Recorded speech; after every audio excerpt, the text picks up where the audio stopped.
Donc, on s'est arrêté la chute verticale d'un corps solide. Ce cours-là comprend deux grandes parties. Celle que nous venons de commencer, c'est la chute libre. Et on finira par la chute libre dans un fluide pour compléter ce cours-là. Peut-être vous êtes au courant des cadres référentiels. Ce qui a été défini pour nous nécessite ce qui reste d'ici à la fin avant la fête de Eid al-Fitr, ce qui va nous obliger à choisir une séance supplémentaire pour faire le devoir. Donc on se mettra d'accord sur une séance hors ce qui est nos séances habituelles, peut-être vers la fin avant les vacances, afin que nous traitons ce qui reste. Ce qui reste, c'est quoi? Une leçon en les transformations chimiques forcées pour l'électrolyse et les mouvements plans, à condition qu'on termine ce cours-là. Les mouvements plans, on traitera le mouvement d'un projectile dans le champ de pesanteur et le mouvement d'une charge dans un champ magnétique. C'est-à-dire, une semaine suffira pour traiter ce qui reste. C'est-à-dire, en réalité, on aura le temps de terminer, mais il nous reste des exercices. Vous avez le choix, soit qu'on garde ce devoir après les vacances, soit qu'on le traite avant. Je voudrais bien votre avis. Oui, avant? Non, vous ne voulez même pas. Et comment on va faire avec On a déjà 3? Mon problème, c'est que la quatrième note, comment on va la définir? Il faut avoir une base, un travail. Et à partir de ce travail, on peut faire ajouter la participation ou autre chose. Est-ce que vous êtes tous d'accord de se contenter uniquement de ces 3 devoirs? Je veux avoir l'avis de tout le monde. Et oui, Fatem Zahra, tu fais... oui, mademoiselle, toi aussi? Oui. Donc,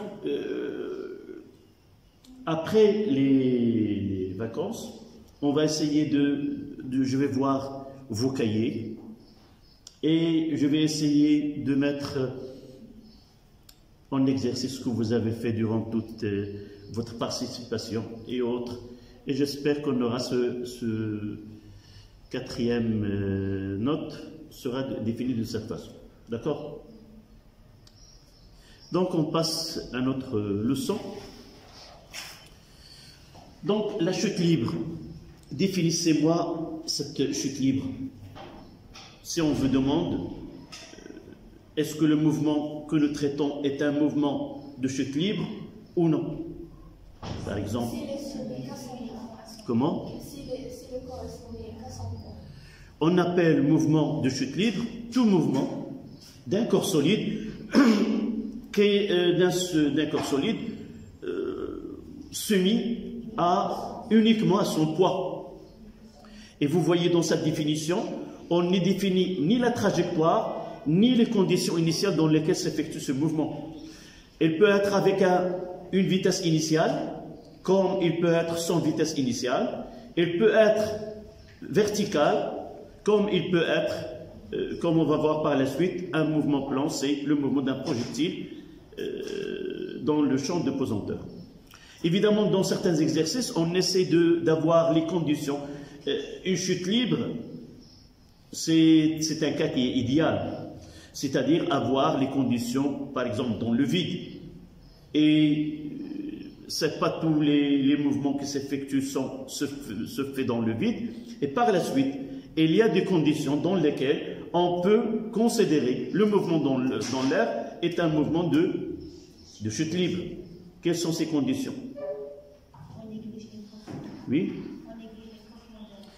Il faut travailler dans des conditions où, on ne peut pas le négliger comme ça, il faut travailler dans des conditions où l'action de l'air sera négligeable devant l'autre force qui est le poids.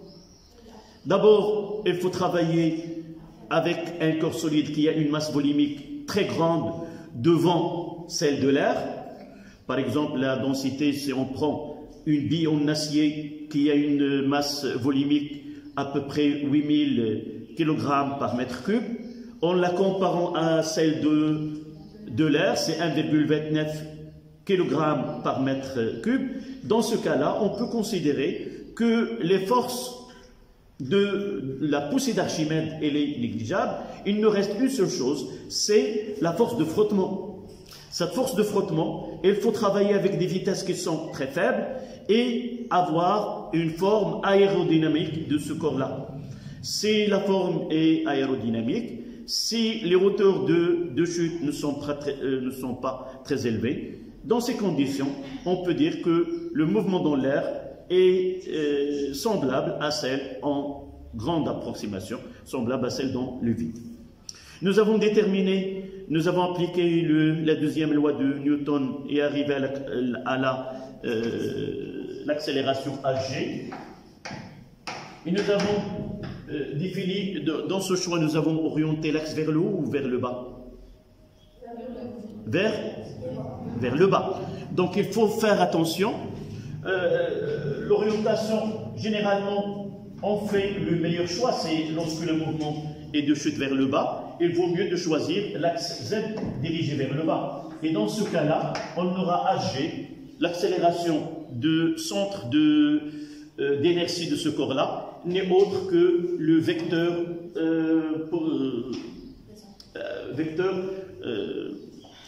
accélération de pesanteur. Et pour cela, nous changeons l'unité de G, au lieu d'utiliser le kilogramme par le newton, on le trouve par mètre sur le seconde carré. Donc, généralement, au lieu de dire l'intensité de la pesanteur, on dira l'accélération de pesanteur. D'accord? Et on s'est arrêté à l'équation différentielle. Et dans cette équation, nous avons fait d de Vg sur dt est égal à G. C'est-à-dire que d de Vg sur dt moins G est égal à 0.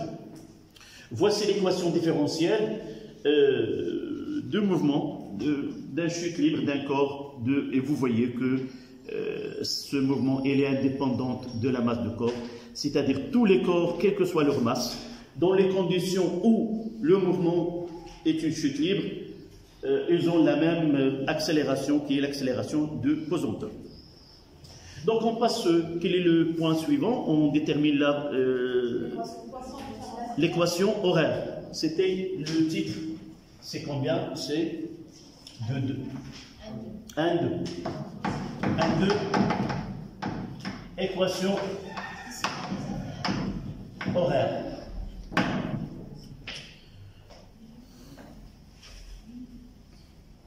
Donc l'équation horaire, à partir de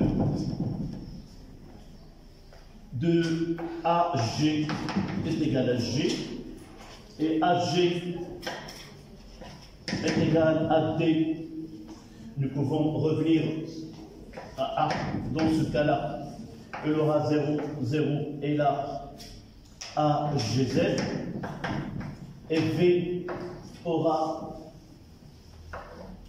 ici 0, 0, et là, VZ, et O1, au OG, nous étudions le centre de gravité OG, c'est D de X, D2 sur DT2, D2 de Y sur DT2, et D2Z sur DT2. Donc, à partir de là, nous pouvons déterminer, connaissons que AG est égal à G, nous pouvons déterminer le vecteur vitesse pour arriver à l'équation horaire. Donc, quelles sont les coordonnées du vecteur vitesse de G, évidemment? Donnez-moi ces expressions. Donc, 0, la relation entre les deux, ça c'est quoi? C'est D. C'est D de VG sur X sur dt. Donc, ça donne une constante. Et là, cette constante-là est égale à 0. D'accord? Là, c'est 0. Là, c'est 0. Et sur, ça sera Vz est égal à quoi? C'est la primitive. Donc, c'est G fois T plus V0 sur Z. Là, si la chute est sans vitesse initiale, V0Z est égal à 0. Mais il faut faire attention, les données de problème, c'est elles qui définissent la valeur de V0Z.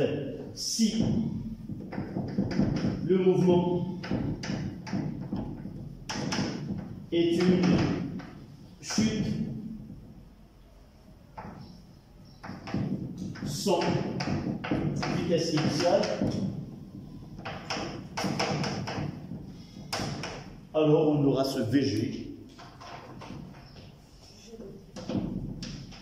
aura 0, 0, et là c'est GT.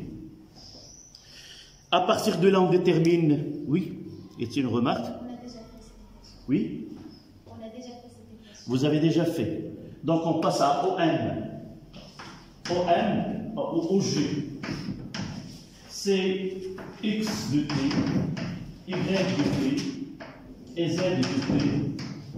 Et nous avons AG, c'est D carré de X sur dt. Et de là, on tire D2 de X sur dt2 est égal à 0. D2Y sur dt2 est égal à 0. Et D2Z sur dt2 est égal à G. Par intégration, ou chercher la primitive de la fonction,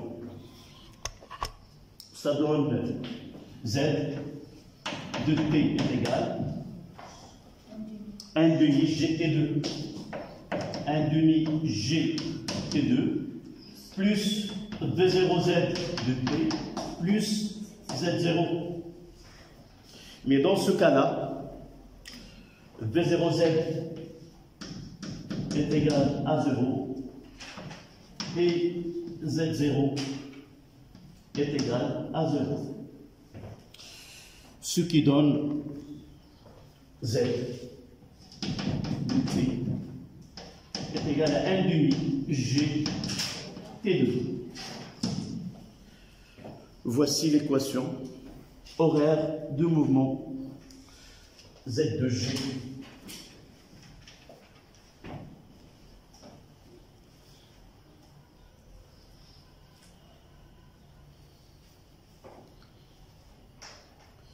Si nous voulons donner la relation entre Z et V,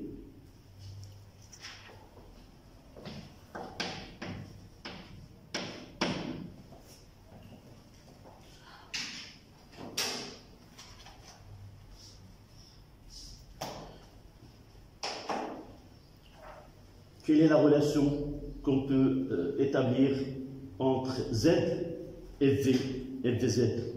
De là, nous avons Vz est égal à G fois T, ce qui donne T égal à Vz sur G. En remplaçant, on aura Z est égal à 1 demi G fois Vz carré sur G carré. Ce qui donne une simplification, ça sera Vz carré sur G.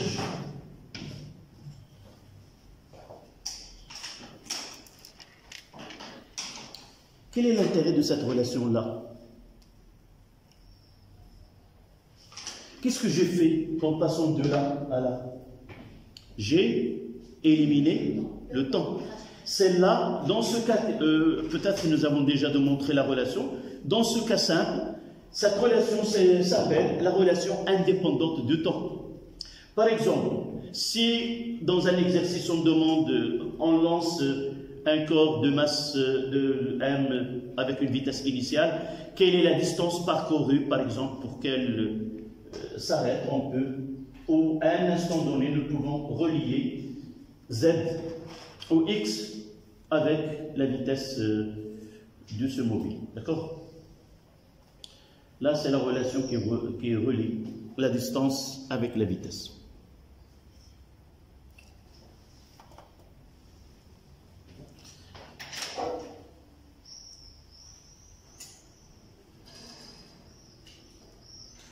Et puisqu'on est avec cette relation-là, on peut imaginer le cours qui viendra par la suite, c'est le mouvement d'un projectile dans le champ de pesanteur.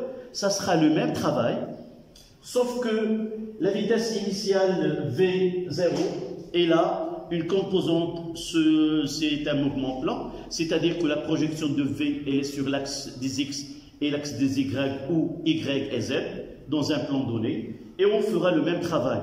C'est ce qui nous reste comme dernière leçon, on le traitera par la suite. Donc, je vous laisserai, je n'ai pas fait un exercice sur la chute libre dans un puits. Donc, je vous envoyerai cet exercice. Vous allez, je l'ai fait avec vos camarades en arabe. Je peux vous envoyer la réponse ou je peux traiter cet exercice, donc vous donner la réponse de cet exercice. D'accord? Donc, on passe à 2 en chiffres remarques.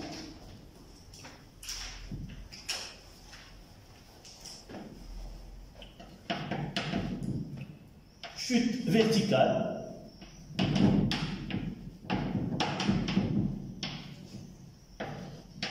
d'un solide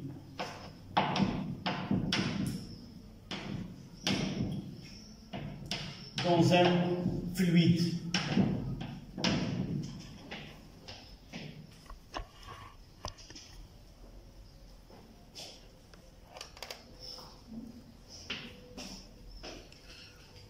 Nous avons déjà parlé des forces usuelles. Rappelez-moi ces forces que nous avons déjà traitées. Il y a le poids, la réaction et la force d'Archimède, la poussée d'Archimède et force de frottement. Ces forces-là, on va les trouver dans cette partie du cours. D'abord, qu'appelle-t-on un fluide? Oui, c'est un fluide. C'est un corps qui peut être soit à l'état gazeux, soit à l'état liquide. Donc, ce mouvement-là que nous avons déjà utilisé, chute, et nous l'avons mentionné libre, c'est-à-dire nous avons travaillé dans des conditions où l'action de l'air a été négligeable devant le poids. Mais la question que se pose, qu'est-ce qu'on aura si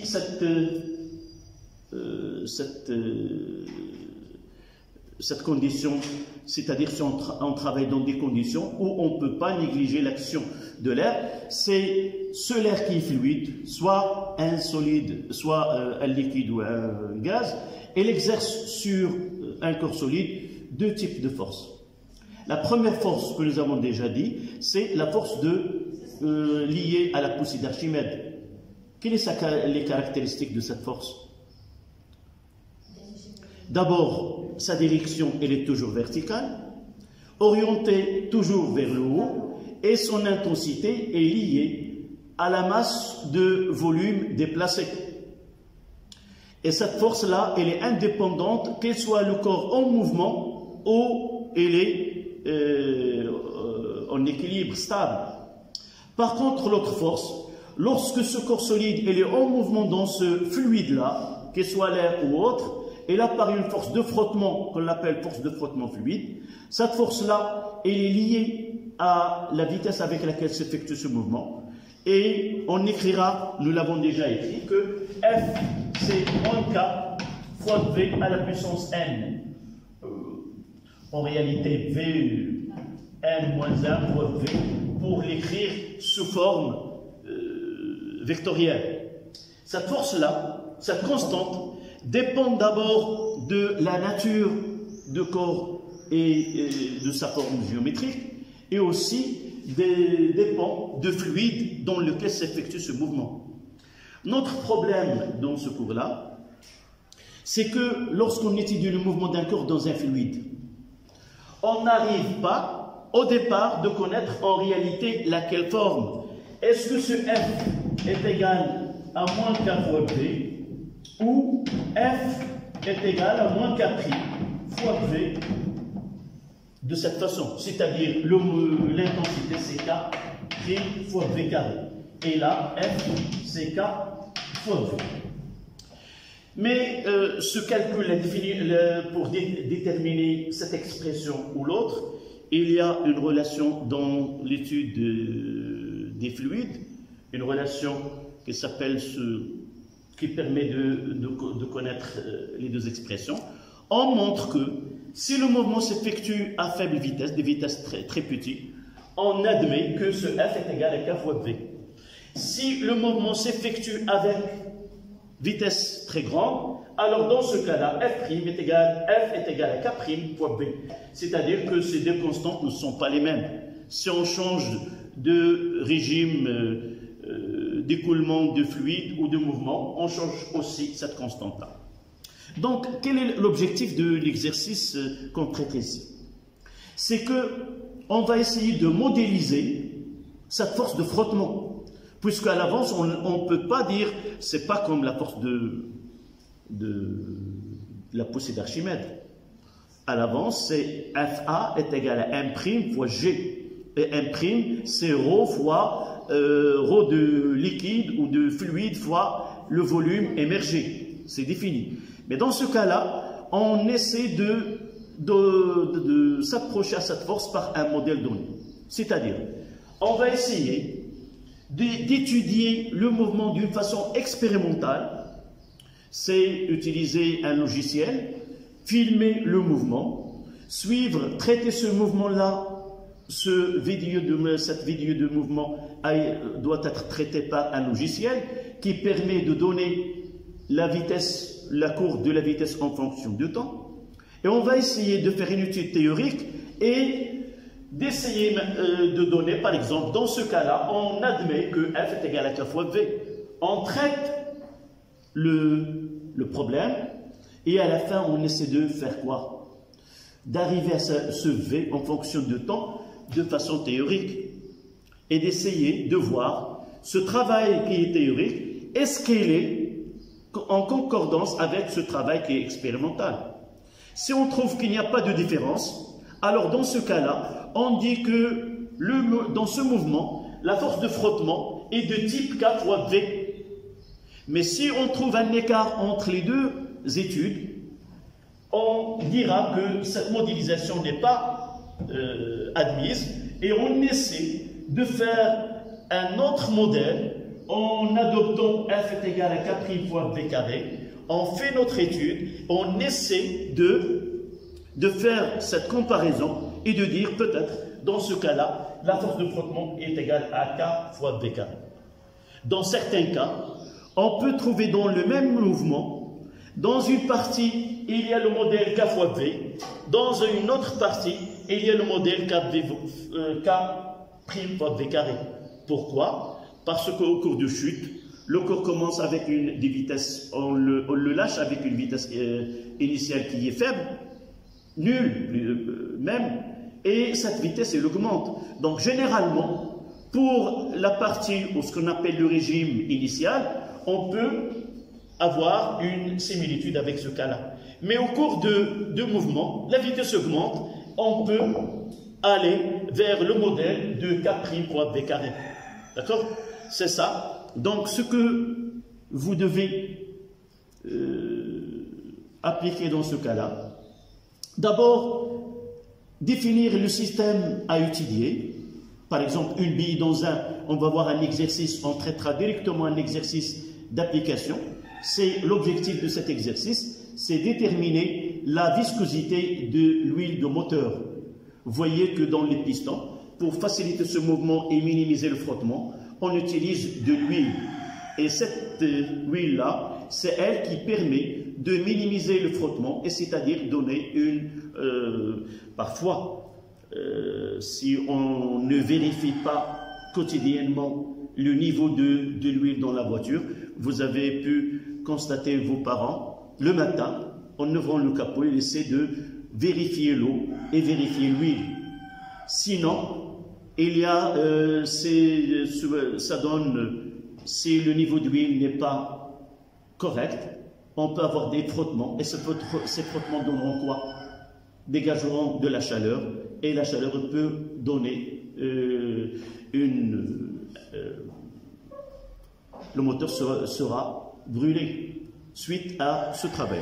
Donc, définir le système, inventaire des forces exercées, équation différentielle, et on essaie de résoudre cette équation différentielle par une méthode là, soit que nous avons un cas qui est simple, c'est K fois V, et on va voir que cette équation différentielle, elle est semblable à celle que nous avons traitée en électricité, et la solution, ça sera semblable à celle que nous avons traitée. Mais le problème, lorsque nous avons F est égal à 4 fois V carré, c'est difficile de résoudre cette équation, et on utilise un procédé qui est approché, ce qu'on appelle la méthode d'Euler.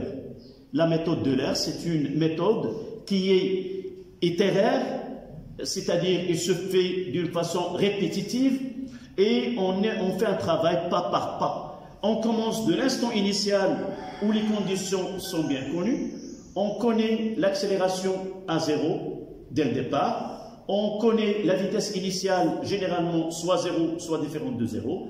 À partir de ces données-là, cette méthode-là nous permet de déterminer l'accélération juste après un intervalle de temps qu'on appellera le pas de calcul, puis la vitesse V1, A1, et à partir de V1, A1, on passe à A2, V2, par cette méthode-là qui est approchée.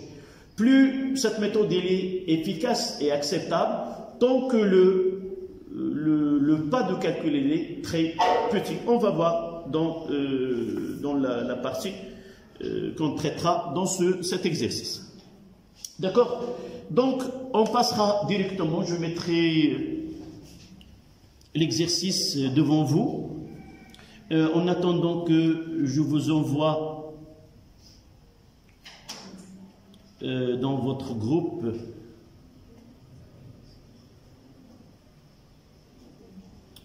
je vais essayer de chercher peut-être là. Voici. Donc,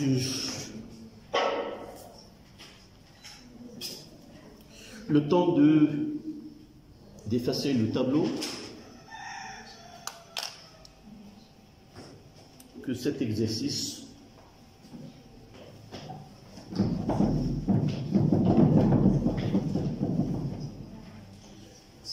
voilà, c'est allumé.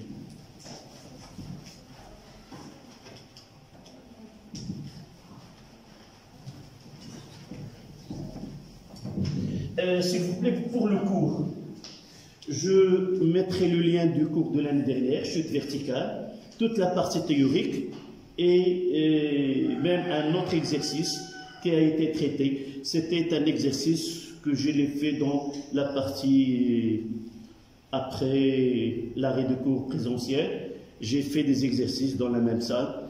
J'ai enregistré ces exercices. Vous pouvez les voir aussi. Même les autres cours ont été travaillés l'année dernière à distance. J'ai déjà ces vidéos-là et vous pouvez les suivre ou les étudier. Donc là,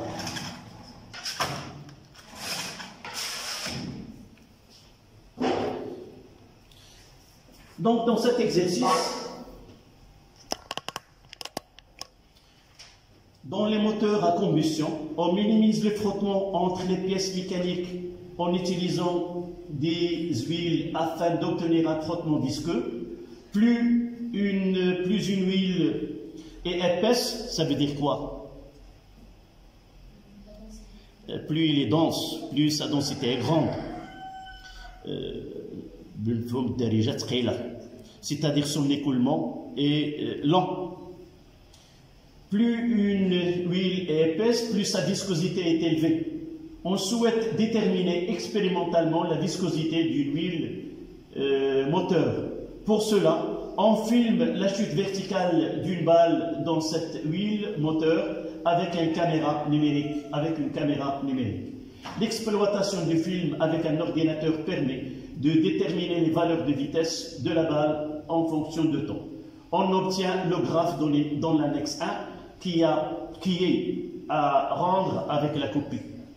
Ça, c'était un exercice du baccalauréat français.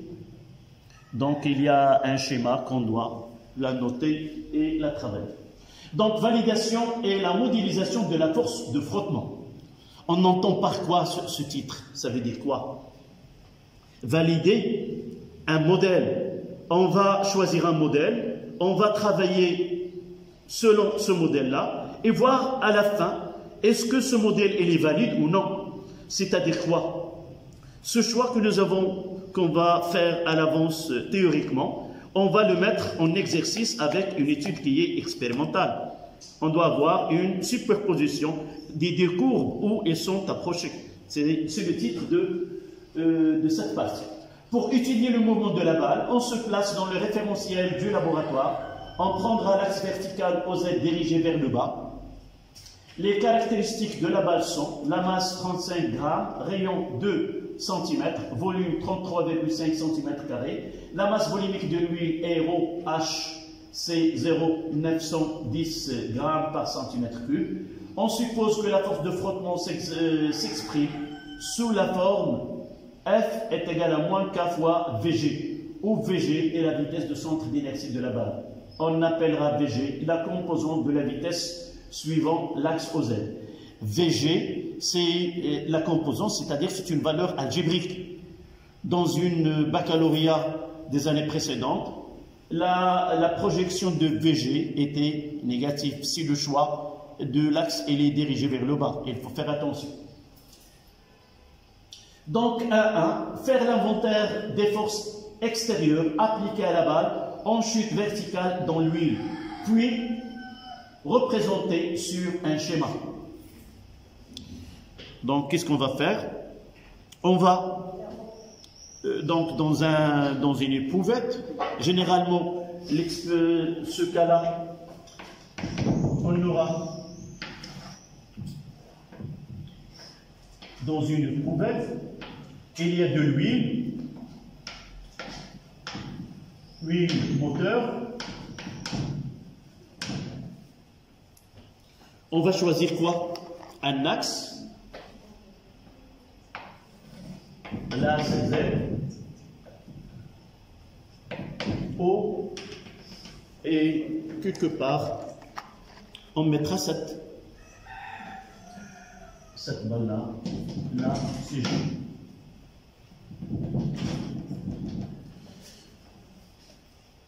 Représenter ces forces.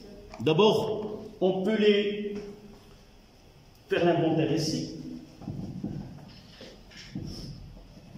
Là, c'est huile de moteur ou huile moteur.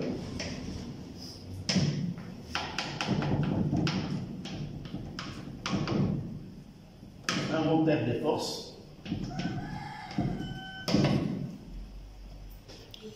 Oui, on commencera par le poids. CP est égal à mg. Vous voyez dans cet exercice, on n'a pas donné la masse volumique du corps, on a donné la masse. Donc, ce n'est pas la peine d'utiliser ρ fois V. C'est dans l'exercice, la masse n'est pas donnée. Si on donne le rayon et la masse volumique du solide, dans ce cas-là, P est égal à ρ fois V Et V, c'est 4 tiers, pi R, 3, si le corps, c'est la balle, est en forme sphérique. D'accord? Donc, l'écriture des forces dépend des données. Donc, j'ai le droit d'utiliser uniquement M fois G. L'autre force, c'est FA. C'est la force, la poussée d'Archimède. Et son expression est égale à quoi? C'est ρ de H de l'I fois V fois G. Et il y a le moins. C'est toujours orienté vers le haut.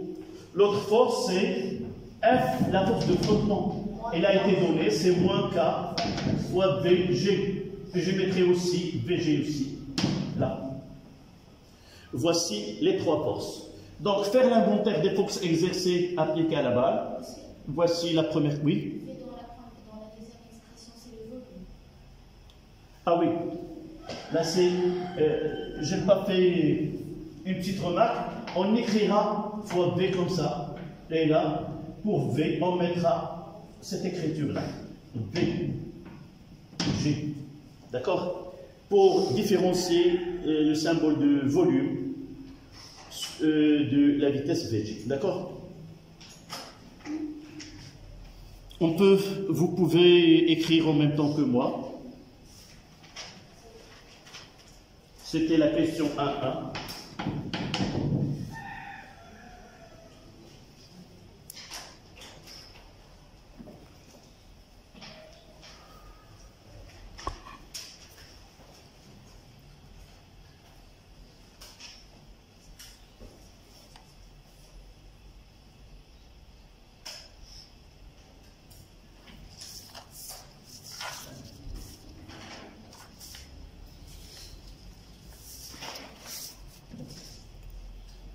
Il fallait représenter ces forces, et il vaut mieux de les représenter. Et il y a le poids P. Là, la balle ou la bille, elle est totalement émergée. Par la suite, toutes les forces exercées ont le même poids, le point d'application qui est G. D'accord? Donc, ça sera la CFA. Et le petit f.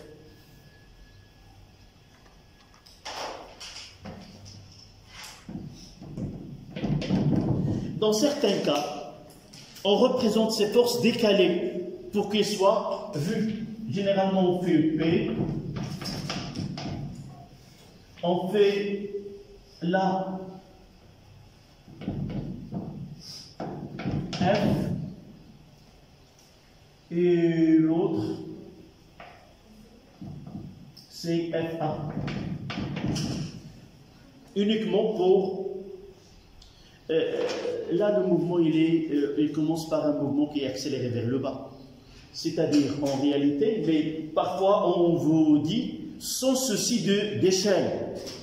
C'est-à-dire, n'essayez pas de donner lequel est le plus grand, le plus petit. Mais généralement, c'est un mouvement qui est accéléré vers le bas. Donc, ça sera P, si vous voulez, l'intensité de P est le plus grande devant la somme des intensités de petit f et de petit r avant un certain régime qu'on appelle le régime initial.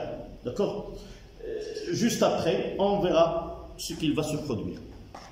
Et vous voyez ici, si j'essaie de faire la somme de cette représentation, normalement, P doit avoir une représentation. Mais jamais on me demande de représenter avec utilisation d'une échelle, parce qu'au départ, on ne sait pas l'intensité de ces forces. D'accord?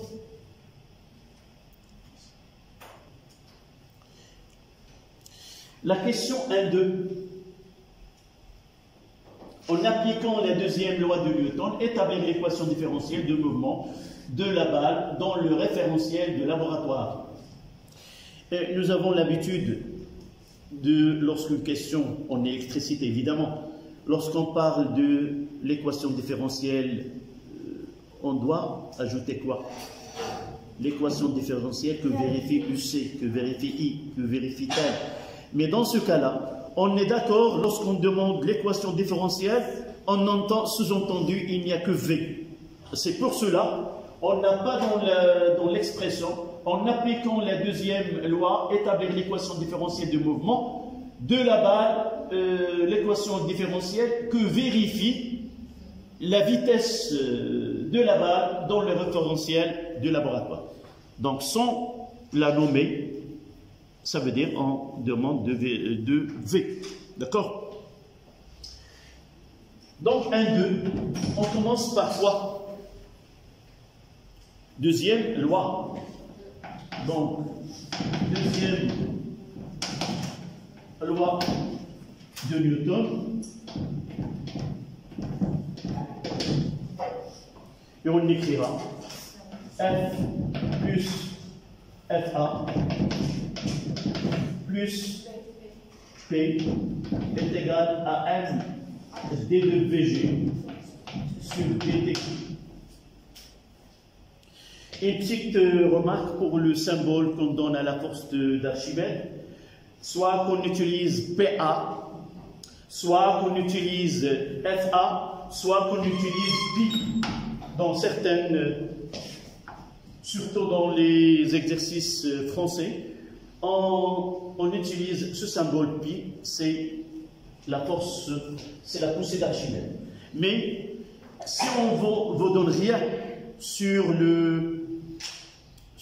comme donnée, vous utilisez le symbole que vous avez l'habitude d'utiliser parce qu'il ne va pas rester FA, mais on va la remplacer avec les données de l'exercice. D'accord? Uniquement, c'est là où se termine ce symbole pour la force, pour la poussée d'Archimède. Donc, on va écrire, pour faciliter, on va écrire les expressions vectorielles de ces forces. On aura moins K fois VG, plus l'autre force c'est moins ρh fois V fois G, plus M fois G est égal à M d de VG sur dt. Et de là, on va essayer de VG. Le sens de mouvement, il est vers le bas, c'est le même sens de, c'est-à-dire c'est VG porté par K. Et G aussi, c'est G porté par K. Et vous voyez, pour le vecteur vitesse, si tous ces vecteurs-là sont portés par K, ça veut dire que d de VG, comment il est aussi porté par K, égalité entre deux vecteurs, ce sont deux vecteurs collinéaires, et par la suite, je peux dire que aussi que d de VG comme vecteur sur dt est égal à d de VG sur dt, aussi porté par le vecteur K. Vous êtes d'accord? Puisque tous les vecteurs sont collinéaires.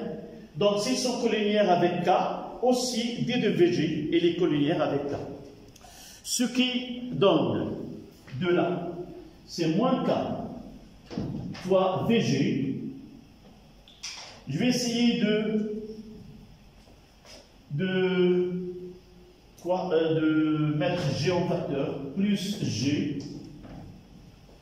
c'est M, moins ρh fois V, qui est égal à M d de VG sur dt. Si je fais la projection, ou je remplace. Si je remplace et je multiplie par le vecteur K fois K, c'est le module, c'est un vecteur unitaire. Donc je dois leur donner comment?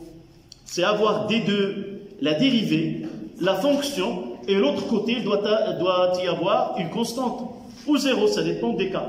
Dans ce cas-là, il y aurait une constante. Donc, quelle est cette expression? Donc j'aurai d de VG sur dt, je garderai de l'autre côté. Et je vais passer ce moins k fois VG de l'autre côté. Et j'aurai plus k.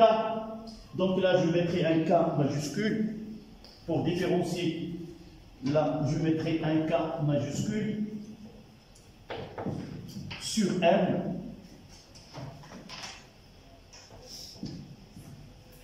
fois VG est égal à quoi? C'est G, je peux mettre G, 1 moins ρh fois V sur M. D de VG sur DT, j'ai divisé par M, ce M, il va se simplifier, il va donner 1 ici, on aura moins ρh fois V sur M, et là, ça sera K, de l'autre côté, plus K divisé par M, et l'équation générale, ça sera quoi? Généralement, dans un autre exercice, on peut vous demander, montrer que l'équation différentielle s'écrit sous la forme d de VG sur dt plus V fois VG est égal à A. C'est l'équation générale dans le cas où ce frottement il est linéaire. Frottement linéaire, ça veut dire que f est égal à k fois v. Et l'équation différentielle générale s'écrit de cette façon. Même dans cet exercice, on peut dire, en donnant l'expression de A et l'expression de B, dans ce cas-là, essayez D de V, donc B, ça sera quoi? C'est K sur M. Et A, ça sera ce G, 1 moins ρ, H fois V sur M. Et vous voyez que cette partie-là est là. Quelle est l'unité de cette partie? Qui est entre parenthèses? Sans unité. Parce que là, ρ fois V, c'est une masse sur une masse, c'est 1. Et de là, pour l'homogénéité, D de VG, c'est quoi l'unité? C'est une accélération. Mètre seconde moins 2. Là, c'est le mètre seconde moins 1. Quelle est l'unité de K sur M? Pour avoir le mètre seconde moins 2, il faut que K sur M aura seconde moins 1. Son inverse, 1 sur B. Quelle est l'unité de 1 sur B? C'est le temps. Donc ça sera, on posera un taux. C'est le temps caractéristique du mouvement. En électricité, ce taux, dans RC, c'est quoi? C'est le produit RC. Et le même dans RL. Donc, cette étude-là, elle est la même que nous l'avons traitée, sauf au lieu de parler d'un système électrique, on parle ici d'un système en mouvement en mécanique. Donc, voici la question demandée. C'était la question 1-2.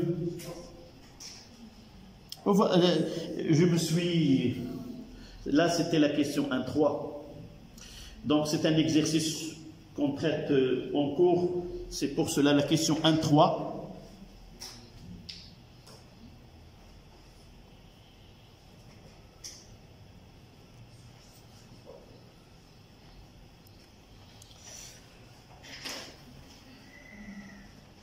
Donc, je garderai cette partie-là. Je garderai cette partie-là à la question 1-3.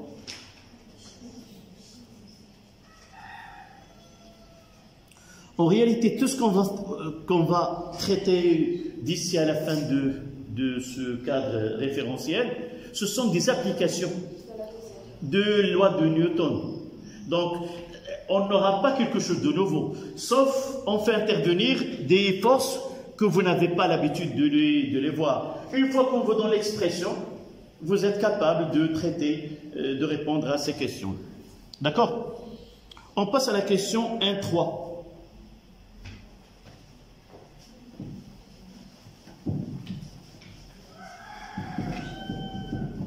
Donc, question 1-3. Qu'est-ce qu'on demande? Ah oui.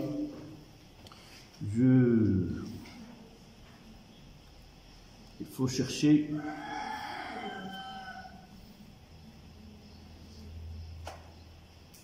là, donc 1,3.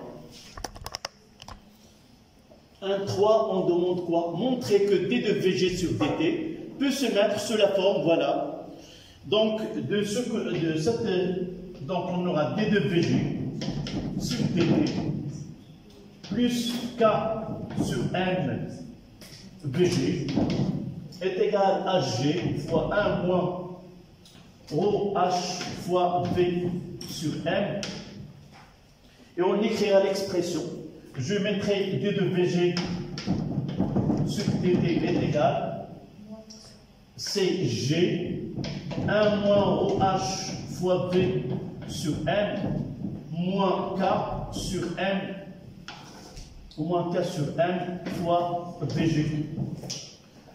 Avec cette écriture, juste au-dessous, on mettra d de Vg sur dt est égal à A moins B fois Vg. L'expression que j'ai dans ma démarche mathématique et l'autre qui est donnée.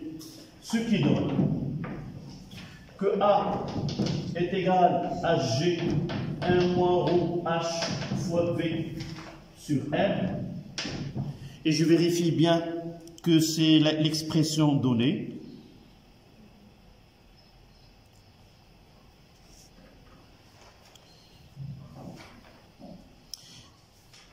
Évidemment, en réalité, lorsque je traite un exercice, je vous ai dit, lorsqu'on a corrigé le devoir, essayez de lire l'exercice tout entier. C'est pas en lisant les premières questions où vous voyez que vous êtes capable de répondre, vous commencez la réponse. Pourquoi? Parce que vous pouvez garder cette expression-là. C'est Gm moins tel. En divisant, je peux ne pas avoir cette expression. Donc, en voyant les questions qui viendront par la suite, j'essaie de modéliser, de donner l'expression des réponses antérieures de telle façon à faciliter la réponse des questions qui viendront par la suite. Donc, EB, ça sera CK sur M. Voilà la question 1,3.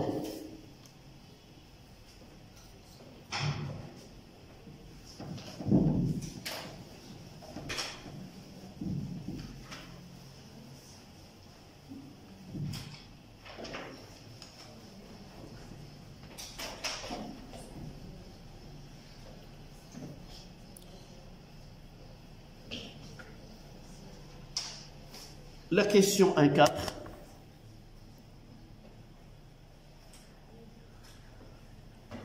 C'est une calcul et vous voyez dans cet exercice, évidemment c'est un exercice de baccalauréat, on ne peut pas vous laisser calculer A et B, vous pouvez vous tromper et les questions qui viendront par la suite seront fausses. C'est pour cela, la question 1,4, vérifiez que A est égal et B est égal. Ainsi, on n'aura pas de problème pour répondre aux questions qui viendront par la suite.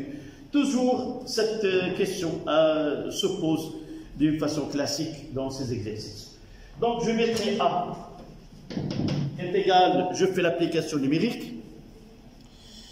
C'est 9, d'après les données, c'est 9,18.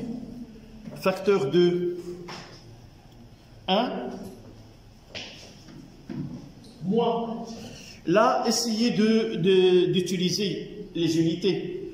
Nous avons la masse volumique dans les données, c'était en grammes par centimètre cube. Nous avons le volume en centimètres cubes et nous avons la masse en grammes. Donc, ce n'est pas la peine de travailler dans le système international. Il suffit d'utiliser les unités.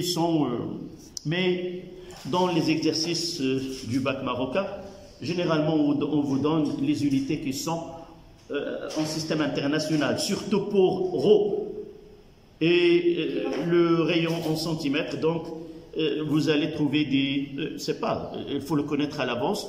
Vous devez convertir, et même dans le volume, si on vous donne le rayon, il ne donne pas le volume, on vous rappelle que le volume c'est 4 tiers pi R3. D'accord?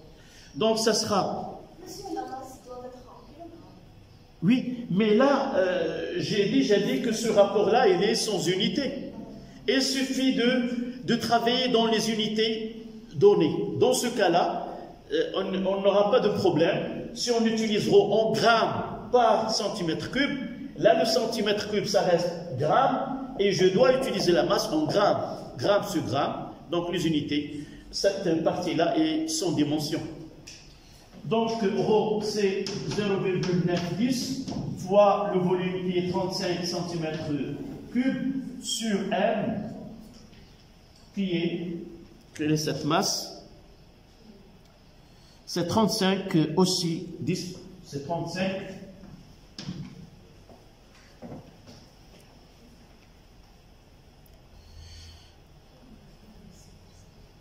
Et ça donne combien?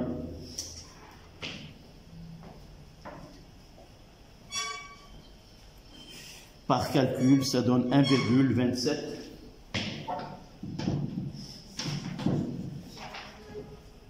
Quelle est son unité?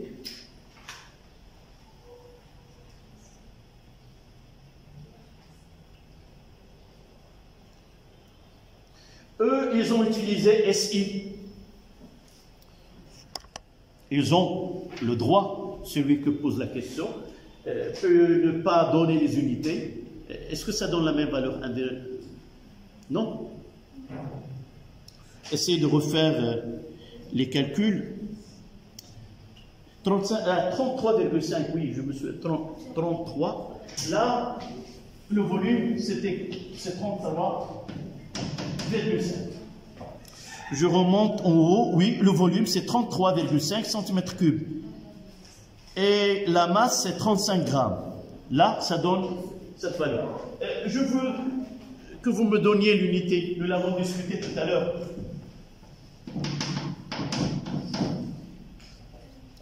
D'où on doit chercher l'unité de A dans l'équation différentielle.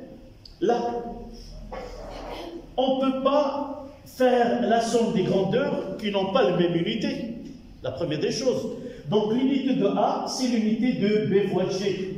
Et aussi, on ne peut pas donner l'égalité entre deux grandeurs qui n'ont pas la même unité. Et par la suite, l'unité de A est celle de D de BG sur dt. C'est quoi? C'est une accélération.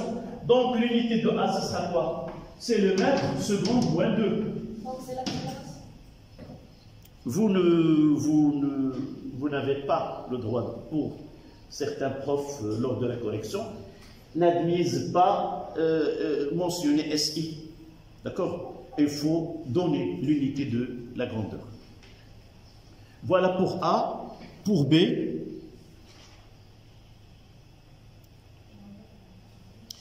un 3, un 4, vérifier que A est égal. On donne là la valeur de champ de pesanteur. Donc, il ne demande que A. D'accord? On passe à la question 1,5. Le mouvement de chute de la balle présente... Oui? Le mouvement, je remonte...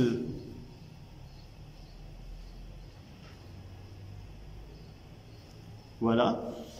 Le mouvement de chute de la balle présente deux régimes visibles sur la représentation graphique. Je dois remonter pour voir la représentation, elle est là. Je dois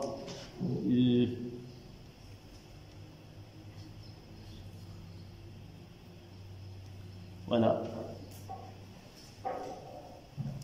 Donc, le mouvement de chute de la balle présente deux régimes visibles sur la représentation graphique VG est égal à F de T dans l'annexe 1. 1,5,1, séparé sur le graphe en annexe 1 par un axe vertical les domaines de deux régimes et on précisera le domaine de régime permanent et le domaine de régime transitoire de mouvement de la balle. Là, l'utilisation, j'ai dit au début, l'étude mathématique en électricité et en mécanique sont le même modèle mathématique, même équation, même solution. Et par la suite, là, l'utilisation de termes régime transitoire et régime permanent, parfois on utilise le régime initial, al-nidam al-bad'i ou al-nidam al-da'im. Donc là, on utilise le régime initial et parfois on utilise, comme vous voyez dans cet exercice, on utilise le terme, le régime transitoire.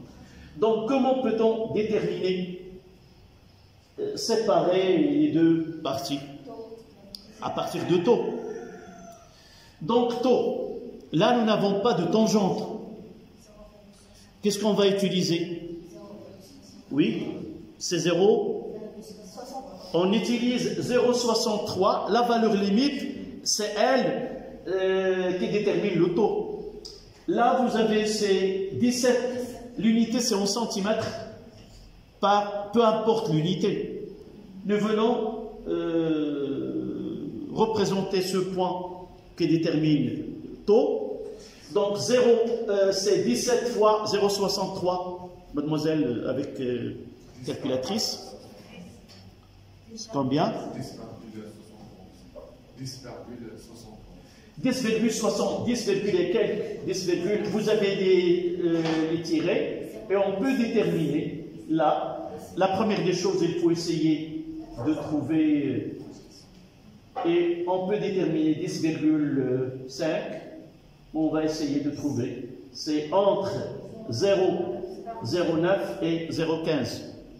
On essaie de donner. Mais vous pouvez voir là, parfois, si on ne vous demande pas de préciser par calcul, on peut prendre, vous voyez qu'il y a un palier à partir de 0,4. Vous voyez? Il y a un palier où la valeur de V prend une valeur qui est constante et je peux tracer la verticale passant par t est égal à 0,4 secondes. Et là, c'est le régime initial et là, c'est le régime permanent. D'accord?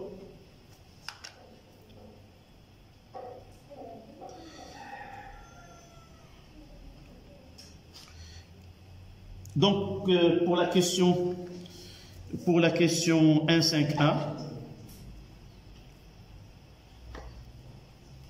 donc c'est un travail 1.5a. Si nous voulons faire un travail qui est minutieux, qui est exact, on doit déterminer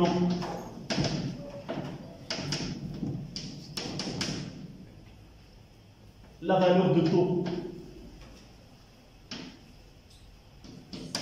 On a le point M, T, V, G est égal combien? 0,63 V limite. Et T est égal à taux. Et voici le schéma qu'on doit avoir.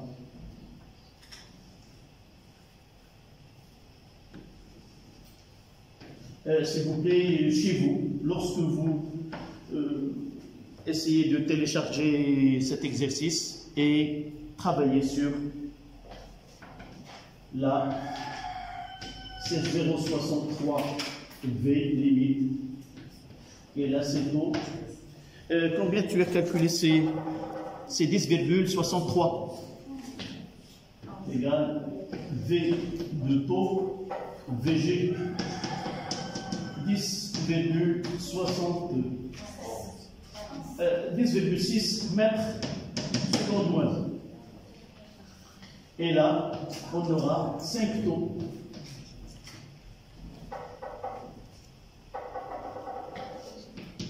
Régime initial.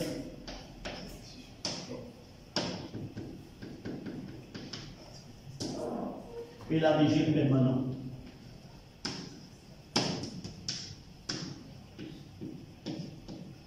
Comme je viens de dire que dans certains exercices, dans certains cours, on garde la même utilisation, c'est-à-dire régime permanent, régime transitoire.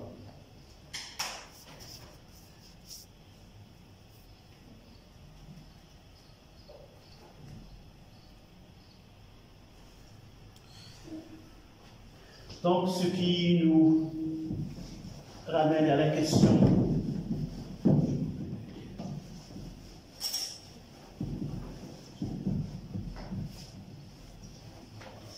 (152).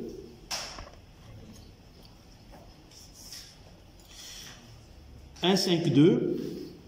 Relever la valeur de la vitesse limite VL sur la représentation graphique VG est égal à F de T. » Vous voyez que nous avons déjà utilisé ce V limite.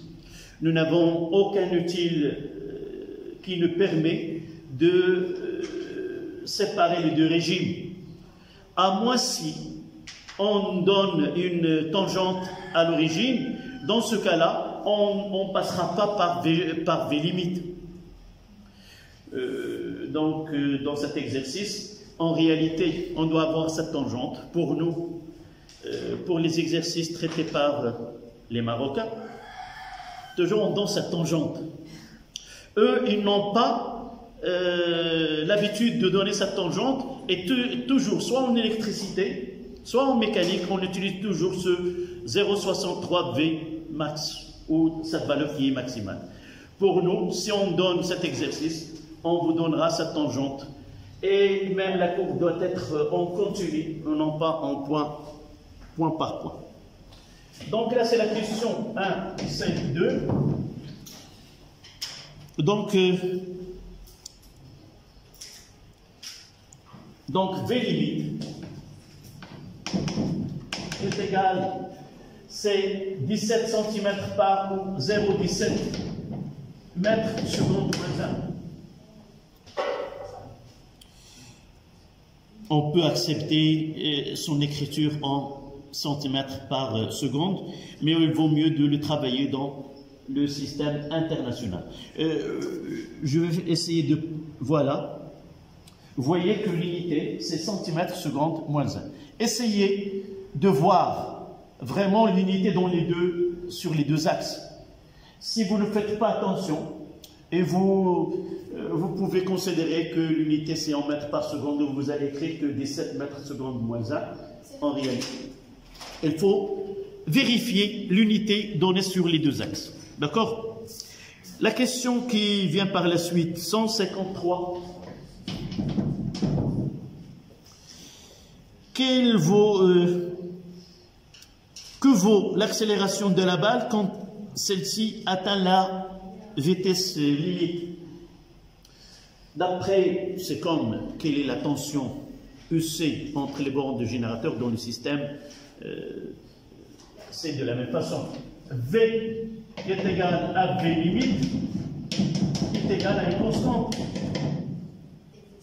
Donc, en régime permanent.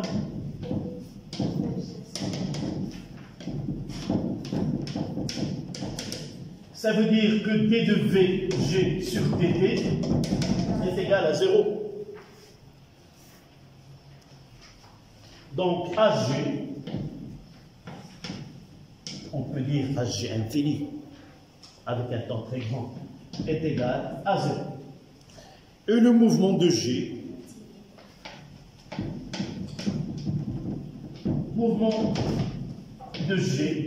est rectiligne. Mouvement rectiligne uniforme.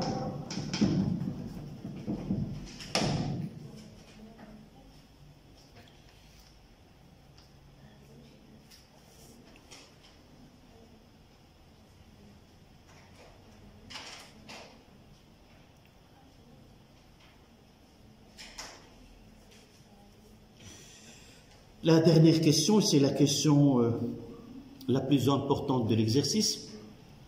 Et généralement, dans le baccalauréat, ça ne dépasse pas un point.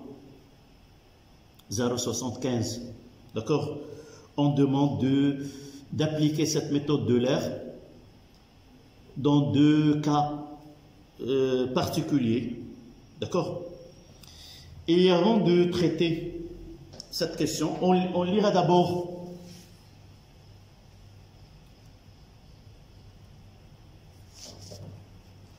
essayer de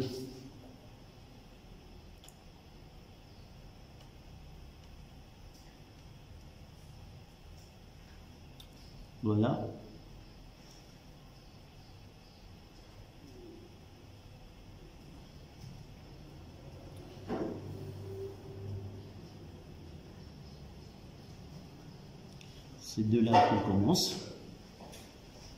Un 6, plutôt un 6, oui. Connaissons la constante A, donnée en 1, 4, et la constante B, 7,5 secondes moins 1. La méthode d'Euler permet d'estimer que le calcul de la valeur de la vitesse de la balle en fonction de temps en utilisant les deux relations D de VG est égal à A moins B VG à l'instant TI et la relation VG à l'instant T1 plus 1 est égale. Donc, d'abord, on parlera de cette méthode d'Euler.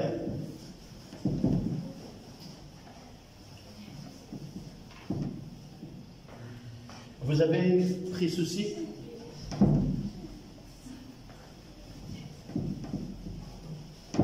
Vous connaissez Euler? Oui. Elle est fameux par ce E. Et il a une exponentielle de I, phi.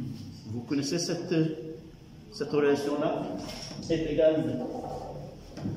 Donc, Euler a permis de résoudre cette équation d'une façon répétitive, comme j'ai dit au départ. La chose qu'on doit admettre, qu'il y a, donc on n'a pas besoin pour l'instant.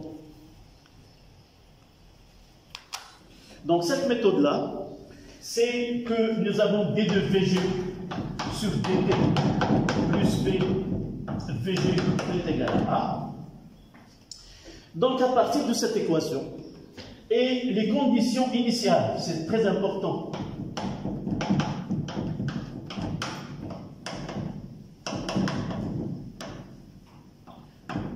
Dans ce cas-là, VG est égal, elle est connue, VG 0.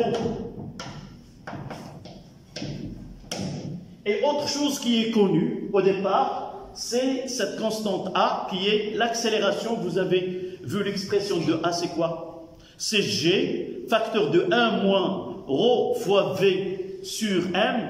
Et dans l'exercice, toujours on donne ce G, on donne la masse volumique de la bille, son volume, et la masse ρ de liquide, V de la bille, et sa masse, on peut remplacer par d'autres grandeurs. Donc à partir de là, Euler a proposé qu'on doit admettre que cette AI, c'est là où vient l'approximation. Nous avons déjà utilisé dans le cours que on peut déterminer l'accélération instantanée par la méthode d'encadrement. C'est-à-dire, je peux utiliser PI plus 1 moins PI sur PI plus 1 moins PI.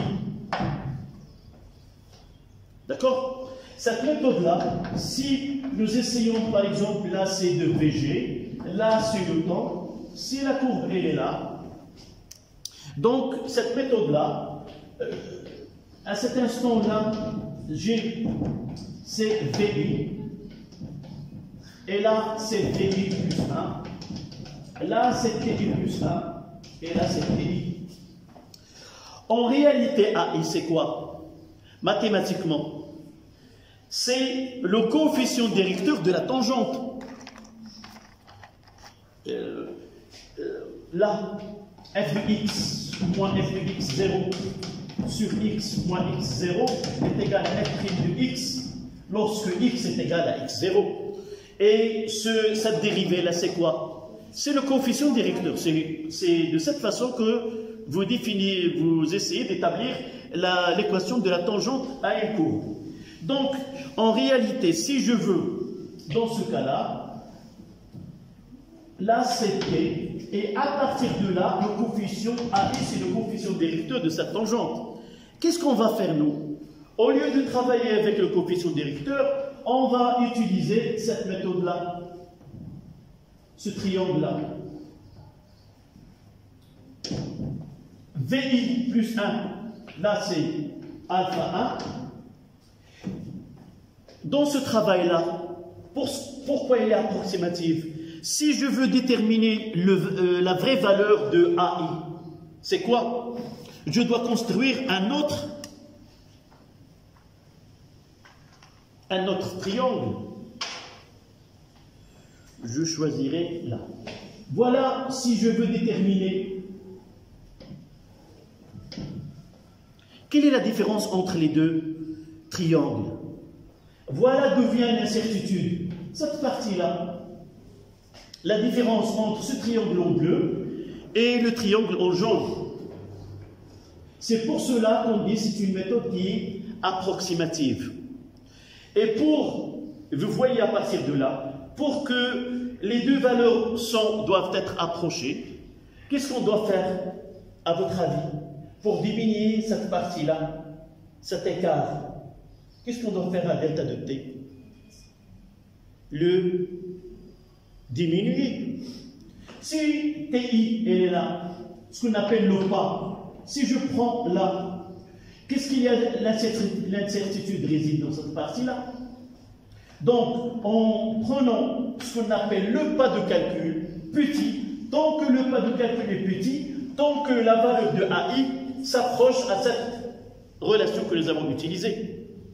Donc, le génie de cette méthode, c'est que c'est facile là d'essayer de tracer cette courbe d'une façon théorique, c'est-à-dire on a modélisé K fois V. On va la tracer et, comme j'ai dit au début, tracer point par point et la comparer à celle que nous n'avons que le logiciel ou ce qu'on appelle l'expérience assistée par ordinateur, il nous donne la vraie courbe. Et on va voir à la fin, nous avons réussi à choisir le modèle ou pas. D'accord? Donc, à partir de là, qu'est-ce qu'on aura? Donc, on pose. Généralement, cette relation, il est donnée. Sinon, vous appliquez ce que je viens de faire là. On pose ce delta de t qui est égal à ti plus 1 moins ti. Et vous voyez de là que ce vi plus 1 moins vi est égal à quoi? Est égal à 1 i fois delta de t. Ce delta de t, il est donné dans l'exercice, c'était 0,08. Donc, quelle est l'utilité de cette relation? Je vais regrouper, qu'est-ce que j'ai ici? Il y a une accélération et il y a une vitesse. Donc, je dois avoir deux équations. Je vais les mettre en rouge et j'aurai là. Je vais utiliser ces AI plus B fois VI est égal à A. À côté de cette relation-là, j'aurai VI plus 1 est égal à VI plus AI fois delta de t. De là, je commence avec t est égal à 0. J'aurai par exemple, c'est à l'instant t est égal à 0, j'aurai V0 qui est donné là est égal à 0, et j'aurai A0 est égal à A, ce que nous avons déjà fait. Connaissant A0, je passe à V1. V1 c'est quoi? C'est V0 plus A0 fois delta de t. Donc, je calcule V1. Est-ce que vous suivez? Donc, c'est une méthode, on ne peut pas dire de tâtonnement, mais c'est une méthode qui est répétitive. Et on doit suivre. À partir de l'instant t est égal à 0, on passe à T1, à T2, à T3, et on dresse dans un tableau toutes les valeurs permises, jusqu'à où on doit s'arrêter à votre avis? Jusqu'à, on trouvera que V prend la même valeur. Donc j'ai dit, de là, on va dresser dans un tableau les valeurs et on mettra ces valeurs dans sous forme de courbe et on va la comparer avec celle donnée d'une façon expérimentale. D'accord? Donc cette méthode-là, la première des choses, là celle-là, elle garde I et A. D'où vient cette progression? Vient de AI. On utilise cette méthode qui est VI plus 1 moins VI sur delta de t. Et nous pouvons faire les calculs maintenant. Je reviens et vous essayez de me donner quelle est la question posée. Nous obtenons le tableau de la valeur suivante. Attends, on a le tableau. Quel est le pas d'itération de la méthode d'Euler? C'est cette progression avec laquelle le temps évolue. Comment? En lisant les valeurs là. Vous voyez T. Là c'est T1, T0, T1, T2, T3, T4. Il suffit de faire la différence entre deux valeurs successives. C'est le plus simple, 0,08 avec 0 ou 0,16 moins. Donc, qu'est-ce qu'on va mettre pour justifier ce calcul-là? On définit delta de t comme ti plus 1 moins ti. Donc, c'est la question 1. C'était la question 161. Donc, delta de t est égal à ti plus 1 moins ti, qui est égal à 0,16 moins 0,08, ce qui donne ce delta de t est égal à 0,08 secondes.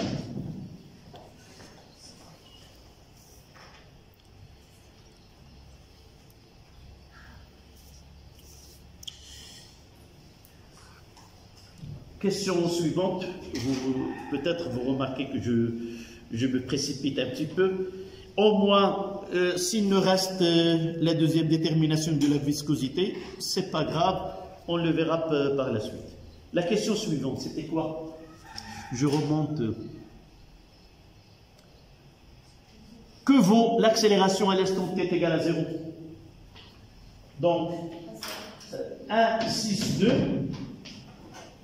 A t est égal à 0, nous avons V0 est égal à 0, donc A0 est égal à A, qui est égal, il a été calculé ou donné, 1,27 mètres secondes ou moins 2.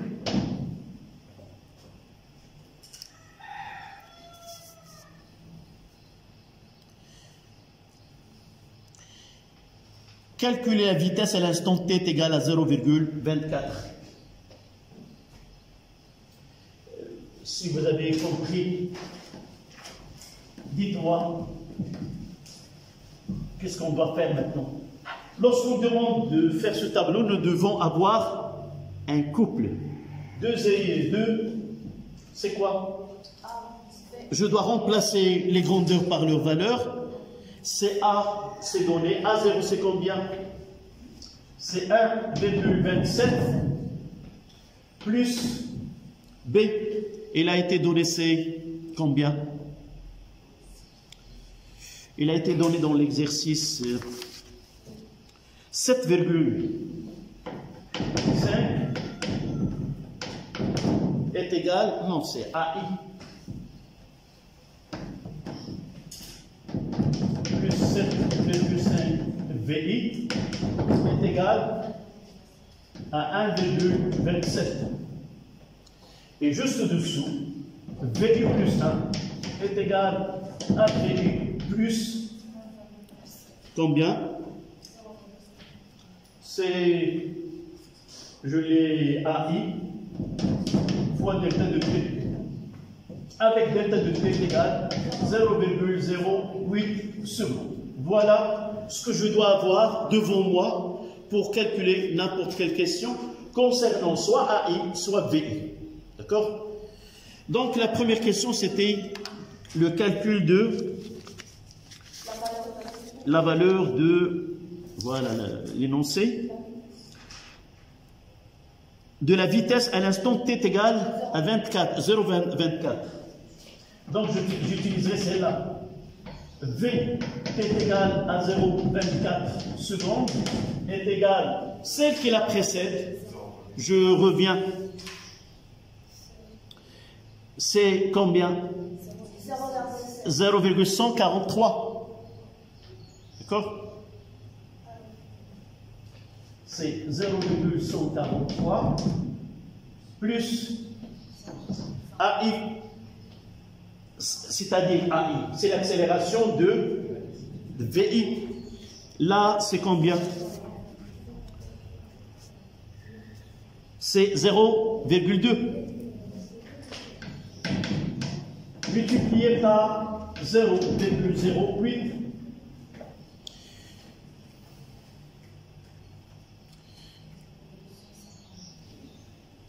et le calcul donnera 0,159. Donc V à l'instant T égal à 0,24 secondes, c'est 0,159 mètres secondes moins. C'est la partie la plus difficile de l'exercice. Si vous arrivez à maîtriser ce calcul-là, on peut dire qu'on n'aura pas de problème. Dernière question, c'est 1,4,1,6,3. Essayez de, au moins, qu'on termine cette question. Comment? Oui, mètres par seconde. Mètres seconde moins. La dernière, c'est, on demande quoi? La question, la voici. On déduire la valeur de l'accélération à l'instant t est égale 0,24 secondes. Donc A à l'instant t est égal à 0,24 secondes est égal à fois est égal à 1,27 moins 7,5 fois V à l'instant t est égal à 0,24.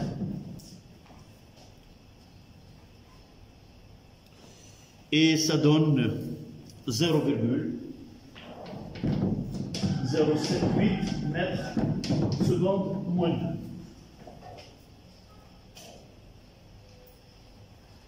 Et vous voyez, au cours du calcul, cette valeur-là, elle va diminuer. Nous avons commencé avec 1,27 et juste à 0,24 secondes, nous sommes arrivés à une valeur de 0,078. Et si nous le calculons, vous voyez qu'à partir de 0,48 secondes, là, vous voyez que l'accélération est nulle. Donc, le régime, si on vous demande à partir de quel est l'intervalle, vous dites entre 0,4 secondes et 0,48 secondes, le régime permanent commence. Donc, entre les deux. Soit on prendra par défaut 0,48, soit on dira entre 0,4 et 0,8. Il vous reste la dernière question. Une idée, c'est quoi? Où il y a... essayez de penser à cette question-là. Je vais vous envoyer la réponse de cet exercice et de la comparer. On parlera la séance prochaine comment on doit la calculer, mais vous aurez la réponse avant, écrite. Donc voici ce cours-là, il nous reste le mouvement plan, une séance de 2 heures. On va les traiter aussi sous forme d'exercice et l'électrolyse. Donc nous aurons le temps de, avec ce contrat que nous avons fait, on complétera ce cadre référentiel à jour. D'accord? Merci d'accorder ces minutes après la sonnette de fin de séance. Est-ce que quelqu'un est là encore? Oui. Essayez de ramener. Vous avez cette feuille de maintenant? Donc la dernière partie, c'est détermination de la viscosité de l'huile moteur. Pour des vitesses faibles, la formule de Stokes permet de modéliser la force de frottement fluide F agissant sur un corps sphérique en fonction de la viscosité nu. de l'huile, de rayon de la balle R et de la vitesse de déplacement VG de la balle. Donc il nous donne l'expression, là c'est la partie 2. Détermination de nu, la viscosité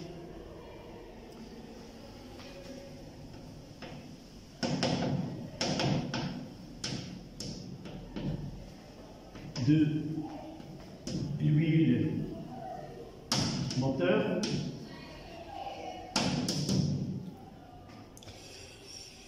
ils nous ont donné l'expression de F. F est égal à moi, 6pi nu, 6pi fois nu fois R VG.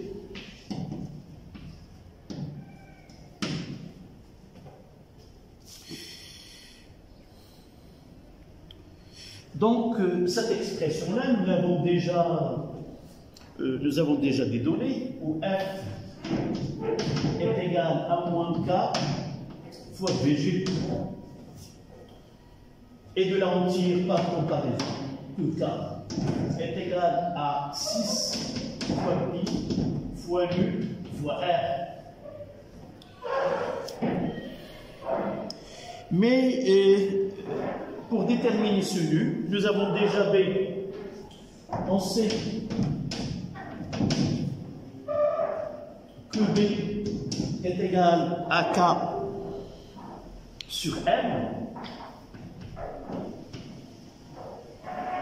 qui est égal à la réalité donnée, c'est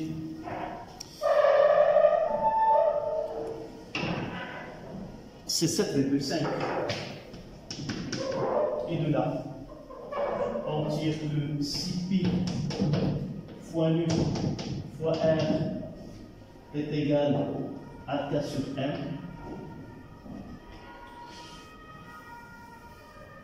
Est égal à 6pi fois nu fois R est égal à K. Et K c'est B fois M. Et de là, on tire l'expression de nu. Nu est égal à B fois M sur 6 fois pi fois R. Il suffit de travailler dans le système international. Donc nu est égal à B, c'est 7,5 fois la masse, c'est 33, c'est 35 grammes, on doit convertir en kilogrammes, sur 6 fois 3,14 fois R, c'est 2 cm, c'est 2 fois 10 moins 2, et ça donne, nu est égal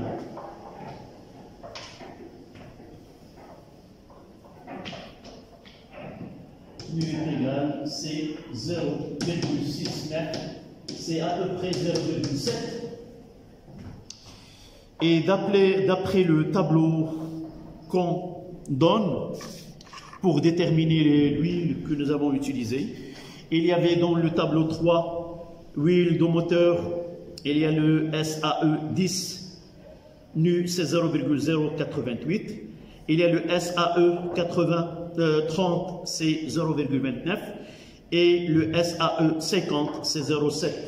Donc l'huile utilisée, l'huile et le SAE 50. Voilà. La dernière question qui nécessite la connaissance de la valeur de mu.